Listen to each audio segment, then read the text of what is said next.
Bonjour. Alors aujourd'hui, je voudrais attirer votre attention sur des mots qu'on emploie en essayant de les distinguer, qui sont l'âme et l'esprit. Alors on a la fameuse citation de Paul qui dit l'homme, corps, âme et esprit. Et donc pour tout le monde, c'est à peu près évident que on peut diviser l'homme en corps, âme et esprit. Alors autant on est d'accord sur le corps, en gros.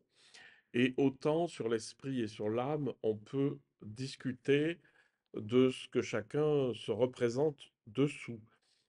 Je vous propose une réflexion là-dessus, déjà en me basant sur Maître Eckhart, qui lui utilise indépendamment l'esprit et l'âme comme l'intériorité consciente. Bon, euh, ce qui fait que voilà, on va pas chipoter. Mais il est peut-être important de faire comme dans le Samkhya, où le Samkhya distingue entre le monde mental, c'est-à-dire le monde où apparaissent les phénomènes mentaux, les représentations, les souvenirs, euh, les réflexions et tout ça, tout ce qui se passe à l'intérieur du monde mental, Mula Prakriti et Prakriti, et puis la conscience, Purusha, qui observe. Hein.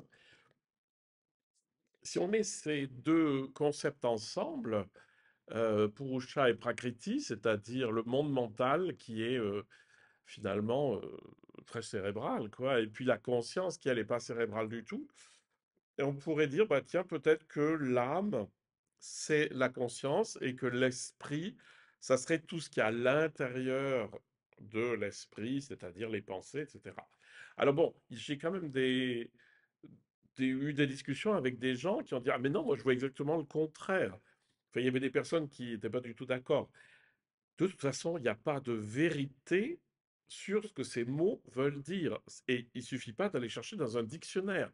Parce que les dictionnaires, ils vont rien vous dire de plus. Ce qu'il faut bien prendre conscience, c'est que un mot a plusieurs sens et qu'il faut surtout pas croire qu'il y a un sens défini qui est forcément le vôtre pour tous les mots. Dans l'emploi qu'on peut faire, je propose peut-être plutôt conscience et mental. Parce que le mental, c'est là, on se représente vraiment des choses, alors que la conscience, c'est la pure capacité d'accueillir.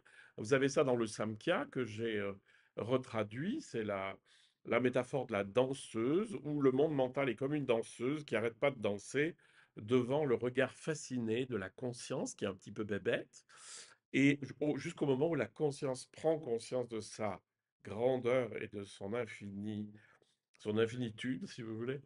Et donc là, le monde mental se résorbe, c'est-à-dire que l'agitation mentale qui naît de l'attention portée par la conscience s'arrête. Voilà, donc c'était juste une petite réflexion sur l'esprit et l'âme.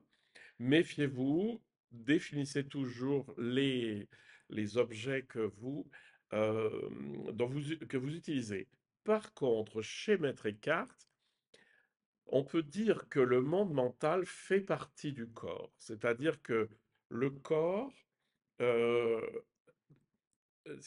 quand on dit le corps chez Eckhart, c'est pas juste la matière, mais c'est tout ce qui va avec, c'est les sens, c'est les facultés qu'on dit inférieures puisqu'elles sont reliées au sens, mais c'est aussi toutes les pensées. Donc tout ce qui a un rapport avec le corps, sachant que les souvenirs, les réflexions et tout ça, c'est cérébral. Donc c'est vraiment corporel quelque part, hein. La pensée est corporelle. Par contre, la conscience, tout à l'heure je vous ai dit que la conscience n'était pas de nature corporelle, ou je l'ai peut-être dit autrement, mais ça veut dire quoi? C'est que la conscience est d'une toute autre nature. Ça, tout le monde l'a bien compris. Et chez Eckhart, souvent, on va utiliser l'idée euh, de l'âme. L'âme comme espace de conscience de nature divine. Voilà, je vous ai sûrement foutu dedans, mais c'est pas grave, vous pourrez faire le tri.